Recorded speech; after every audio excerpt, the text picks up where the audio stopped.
Bacaan dari kitab Pengkhotbah. Kesia-siaan belaka, kata pengkhotbah, sungguh kesia-siaan belaka. Segala sesuatu adalah sia-sia, sebab kalau ada orang berlelah-lelah mencari hikmat, pengetahuan dan kecakapan, maka ia harus meninggalkan bagiannya kepada orang lain yang tidak berlelah-lelah untuk itu. Ini adalah kesia-siaan dan kemalangan yang besar. Apakah faedah yang diperoleh manusia dari segala usaha yang dilakukannya dengan jerih payah di bawah matahari dan dari keinginan hatinya? Seluruh hidupnya penuh kesedihan dan pekerjaannya penuh kesusahan hati. Bahkan pada malam hari hatinya tidak tentram. Ini pun adalah kesia-siaan. Demikianlah sabda Tuhan.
dan bersukacita sepanjang hayat. Kiranya kemuliaan Tuhan melimpah atas kami.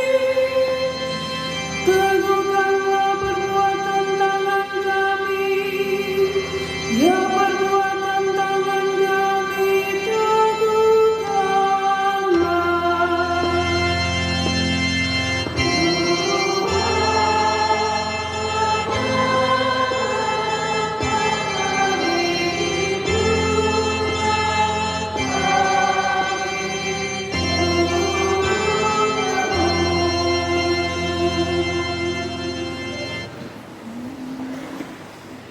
Bacaan dari surat Rasul Paulus kepada jemaat di Kolose. Saudara-saudara, kamu telah dibangkitkan bersama Kristus, maka carilah perkara yang di atas, di mana Kristus berada, duduk di sebelah kanan Allah. Pikirkanlah perkara yang di atas, bukan yang di bumi, sebab kamu telah mati. Dan hidupmu tersembunyi bersama dengan Kristus, dalam Kristuslah hidup kita. Apabila Dia nyatakan diri kelak, kamu akan menyatakan diri bersama dengan Dia dalam kemuliaan. Karena itu, matikanlah dalam dirimu segala yang duniawi, yaitu percabulan, kenajisan, hawa nafsu, nafsu jahat, dan juga keserakahan yang sama dengan penyembahan berhala. Jangan kamu saling mendustai lagi, karena kamu telah menanggalkan manusia lama beserta kelakuannya, dan telah mengenakan manusia baru yang terus-menerus diperbaharui untuk memperoleh pengetahuan yang benar menurut gambar penciptanya. Tiada lagi orang Yunani atau orang Yahudi, orang yang bersunat dan tak bersunat, orang barbar atau orang Skit, budak atau orang merdeka. Yang ada hanyalah Kristus untuk semua orang. Demikianlah sabda Tuhan.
Tuhan bersamamu.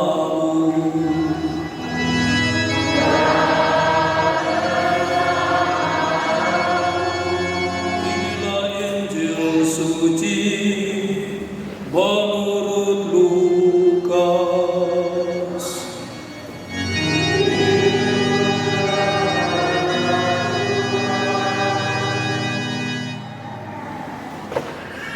Ketika Yesus mengajar orang banyak, salah seorang dari orang banyak itu berkata kepadanya, "Guru, katakanlah kepada saudaraku supaya ia berbagi warisan dengan aku." Tetapi Yesus berkata kepadanya, Saudara, siapakah yang telah mengangkat aku menjadi hakim atau penengah bagi kamu? Kata Yesus lagi kepada orang banyak itu, berjaga-jagalah dan waspadalah terhadap segala ketamakan. Sebab walaupun seorang berlimpah-limpah hartanya, hidupnya tidaklah tergantung pada kekayaan itu. Kemudian Yesus menyampaikan kepada mereka perumpamaan berikut. Ada seorang kaya, tanahnya berlimpah-limpah hasilnya. Ia bertanya dalam hatinya, apakah yang harus aku lakukan? Sebab aku tidak mempunyai tempat untuk menyimpan segala hasil tanahku. Lalu katanya, inilah yang akan aku lakukan. Aku akan merombak lumbung-lumbungku, lalu mendirikan yang lebih besar, dan aku akan menyimpan di dalamnya semua gandum dan barang-barang. Sesudah itu aku akan berkata kepada jiwaku, jiwaku, engkau memiliki banyak barang, tertimbun untuk bertahun-tahun lamanya. Beristirahatlah, makanlah, minumlah, dan bersenang-senanglah. Tetapi Allah bersabda kepadanya, hai engkau orang bodoh, pada malam ini juga jiwamu akan diambil darimu. Dan bagi siapakah nanti apa yang telah engkau sediakan itu? Demikianlah jadinya dengan orang yang mengumpulkan harta bagi dirinya sendiri, jika ia tidak kaya di hadapan Allah.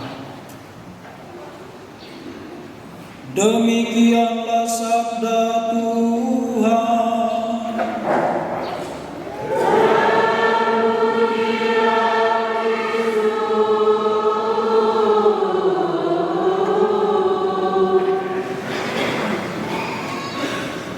Saudara dan saudariku yang terkasih, hukum di tanah air kita dihebohkan dengan adanya semacam pengampunan yang baik dari Presiden untuk 2 orang warga negaranya. Satu namanya Thomas Lembong atau Tom Lembong, satunya itu nama Hasto Kristianto. Dua-duanya itu adalah orang Katolik, yang mana pada seluruh kenyataannya mereka boleh dikatakanlah bersalah, lalu kemudian dihukum, tetapi kemudian tidak kembali dinyatakan bersalah oleh semua yang mereka lakukan.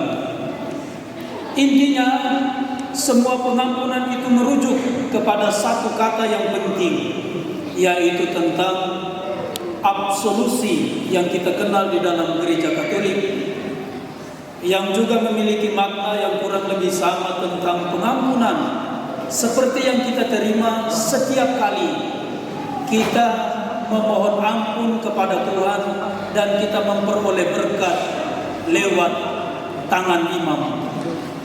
Intinya dalam hidup harian bagi Tom Lembong dan Hasto Kristianto, absolusi itu bukan barang baru. Itu biasa-biasa saja. Sama seperti kita dari stasi ubah ke Prakeroki, itu juga hal yang biasa-biasa saja. Tidak ada hal yang istimewa. Maka saudara dan saudariku yang terkasih dalam Kristus, berhadapan dengan sabda Tuhan, firman Tuhan yang hari ini didengarkan kepada kita, marilah kita merefleksikan dengan baik. Manakah yang akan kita pilih? Harta duniawi atau harta surgawi, saudara? Kalau hari ini pertanyaan itu datang untuk kita dan tepat, sedetik lagi nyawa kita harus diambil. Apa yang harus kita jawab? mau pilih dunia atau pilih surga?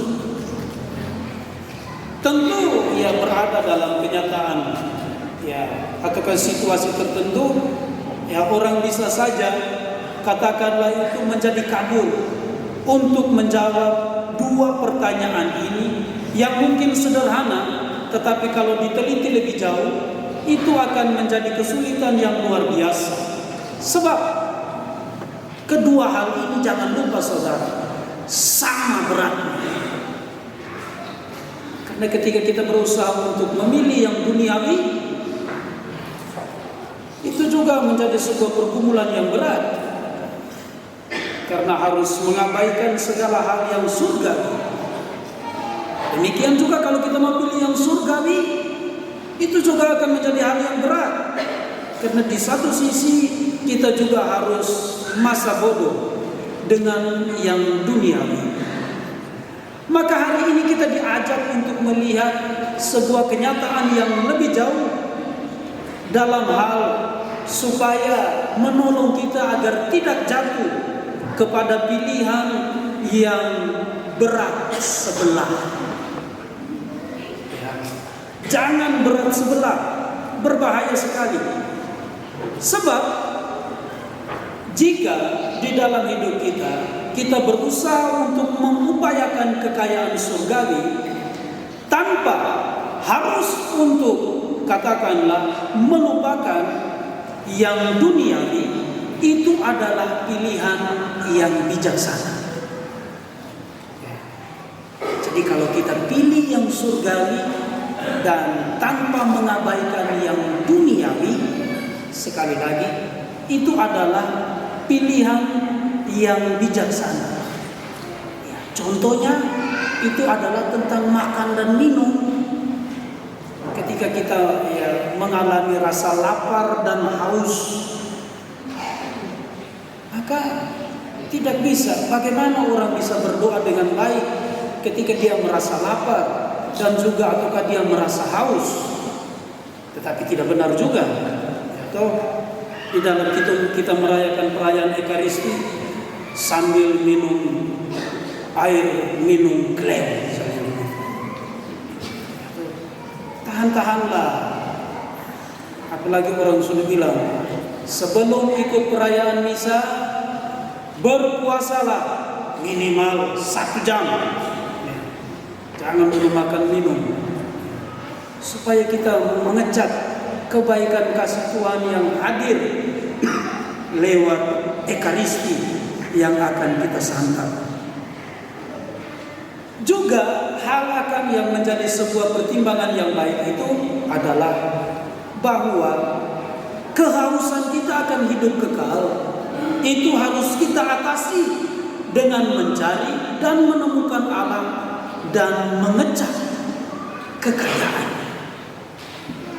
Jadi saudara dan saudariku terkasih, kalau kita mau tinggal di dalam kasih Tuhan ataukah bersemayam di hadiratnya, maka yang harus kita cari itu adalah kekayaan surga. Oleh sebab itu, di dalam melihat seluruh kebutuhan-kebutuhan materi kita, baiklah kita harus mempertimbangkan dan memikirkannya secara baik. Sebab terkadang kekayaan itu seperti kita minum air laut. Harta itu sifatnya itu seperti kita minum air laut. Semakin kita minum, semakin kita akan merasa haus. Makanya cari terus. Sudah dapat ini mau lagi, sudah dapat yang itu mau lagi. Mau lagi. Maka berhati-hatilah. Karena ibarat seperti sepatu. Ketika kita mengenakan sepatu, meskipun kecil, misalnya dia berbeda ukuran, awalnya itu memang kalau kita pakai, rasanya sakit luar biasa. Tetapi lama-kelamaan sepatu itu akan menyesuaikan dengan bentuk ukuran kaki kita. Contohnya saya sepatu baru. karena mau jadi pastor praparoki. Ini sepatu untuk jadi pastor praparoki. Nanti kalau saat pertama kali tolong pakai. Ya, saya pakai ini. Cuci dia baik-baik. Sakit, setengah mati tadi pakai. Baru saya. Siapa yang mau tahu kasih sepatu nomor, tanya dulu Romo pakai nomor berapa, tidak surprise kan. Jadi diam-diam dong beli saja. Kita lihat akses saja. Masuk, bisa. Lama kelamaan itu akan menjadi merasa akan menjadi lebih berbahaya. Ya apabila orang mengenakan sepatu yang ukurannya lebih besar daripada kakinya. Apalagi dia naik di ubin yang terap macam begini. Bisa-bisa dia terantuk. Bisa jatuh tuh. Karena sepatunya itu kebesaran. Oleh sebab itu, saudara dan saudariku terkasih, di dalam mengupayakan hidup kita, apalagi ketika kita berusaha untuk mengelola bumi dan segala isinya, harus kita mengetahui dengan baik bahwa ketika kita berniat untuk membangun sesuatu, maka konsep yang tertanam, janganlah eksploitasi. Latih. Kalau kita mau mengusahakan pembangunan, maka yang dipakai itu janganlah eksploitasi, jangan menggali. Engkau berupaya misalnya begitu membangun kota Kaimana, lalu itu engkau bilang kita babat semua hutan-hutan ini, mati Kaimana. Berbahaya, saudara. Karena konsep ketika orang membangun, itu yang tertanam pada otaknya itu bahwa dia harus merawatnya. Bukan kemudian itu memperparah. Dan itu kerap kali terjadi dalam konsep pembangunan negara kita, yang pada akhirnya setiap kali dari masa ke masa yang disebut untuk membangun itu tidak pernah selesai, tidak tuntas, bahkan menghasilkan jurang yang dalam, semakin tinggi ya keterpisahan antara yang mampu dan yang tidak mampu, atau antara yang kaya dan yang miskin.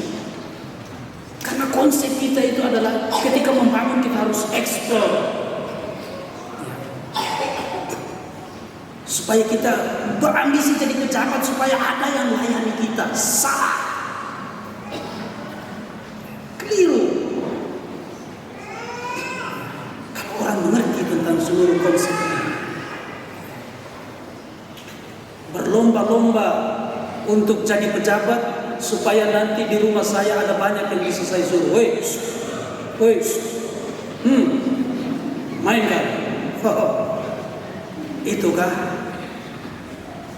motivasi kita perlu dilihat lagi. Maka sekali lagi, perjalanan gereja kita ya masih mulai baru bertumbuh. Maju dan mundurnya dari gereja ini, sekali lagi, bukan dilihat pada hasil. Tidak. Nanti kita bangun gereja dengan balkon lantai 2, menara 5. Tidak perlu.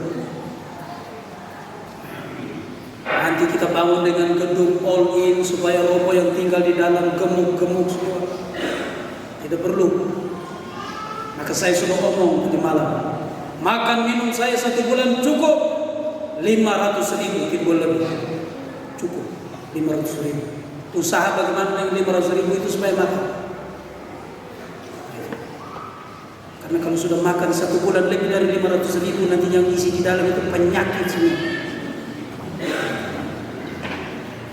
Ya, harus ada puasa-puasanya juga lah, tahan-tahanlah. Tidak semua jam waktu itu harus makan, tidak. Tahan, lapar kancing perut. Ya. Itu sebuah hidup yang penuh persiapan. Ya, berulang kali saya pergi ke rumah sakit. Ketika orang sakit, sudah tidak bisa makan. Bantu pakai selang, bantu pakai segala macam. Makanya selagi sehat, latihlah untuk berpikir sampai ke sana. Supaya ketika sudah sakit, ya itu sudah terbiasa. Perlu bagi kita untuk menahan diri. Jadi dengan sedikit ya mengupayakan hidup hemat supaya kita bisa melihat yang lebih jauh, yang lebih penting, yang lebih berguna untuk pembangunan hidup dan iman kita. Makan jangan terlalu kenyang, penyakit ini. Mereka selalu bilang saya, Romo kurangi nasi, nanti Romo sakit. Jadi awal-awal semangat, sekarang kita mulai tekan-tekan, turunkan. Harus begitu. Itu kalau yang mau hidup yang benar. Begitu juga dengan seluruh upaya kita untuk sekali lagi melihat kebahagiaan yang harus kita gapai. Karena saudara, apa untungnya kita punya uang 1 miliar, tetapi kita meraihnya itu atau kita memperolehnya itu dengan ketamakan, kerakusan. Buat apa uang itu? Hidup kita itu tidak diukur berdasarkan dengan banyaknya uang, tapi hidup kita itu selalu diukur dengan banyaknya kita menolong orang, kita berbuat baik, kita berbagi, terutama kepada mereka yang perlu. Paus Leo ke-14 sekali lagi dia mengatakan dan mengingatkan kepada kita dalam seluruh perjalanan hidup gereja. Harta gereja kita bukanlah emas, tetapi adalah apa? Umat yang harus dilayani. Maka makanlah seperlunya, secukupnya saja. Dan sekali lagi, untuk kelestarian alam harus tetap kita jaga, harus tetap kita rawat bumi ini supaya hidup kita baik, jaga kebersihan lingkungan dan seterusnya.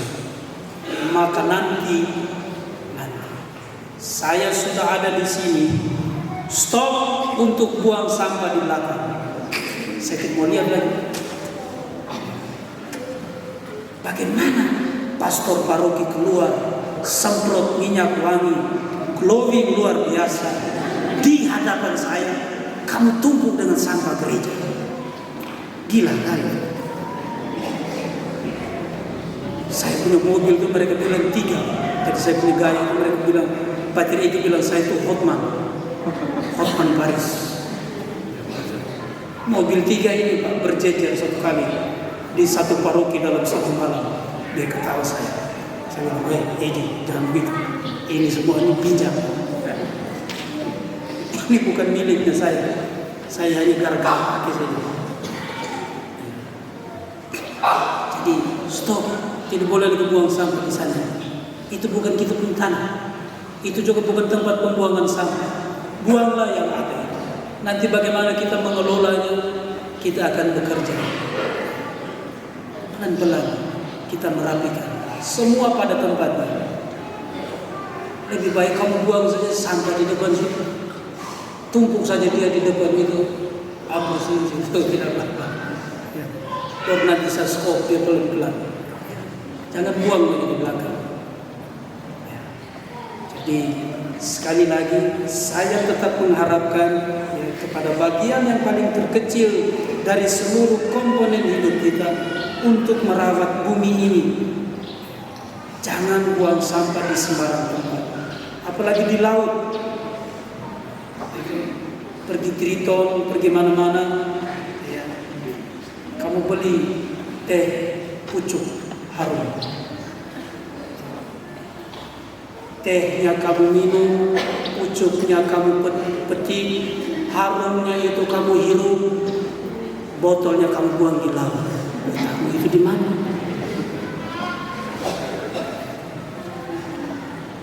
Simpan di tas masing-masing supaya pulang sampai di sini kita buang ke tempat yang nanti di sana itu sampah-sampah itu akan diolah. Tidak tahu diolah baik atau tidak, yang penting bahasanya begitu, diolah. Jadi bantu itu, tolong itu, supaya kita menjadi orang-orang yang beriman tetapi juga beradab. Jangan beriman lalu biadab. Jangan. Karena itu apalah artinya? Kita mengejar kesempurnaan surgawi atau duniawi macam itu, lalu kita mengabaikan semua hal yang baik-baik itu. Selamat berhari Minggu. Tuhan Yesus memberkati. Mari kita berdiri, kita akui iman kepercayaan kita. Aku percaya akan Allah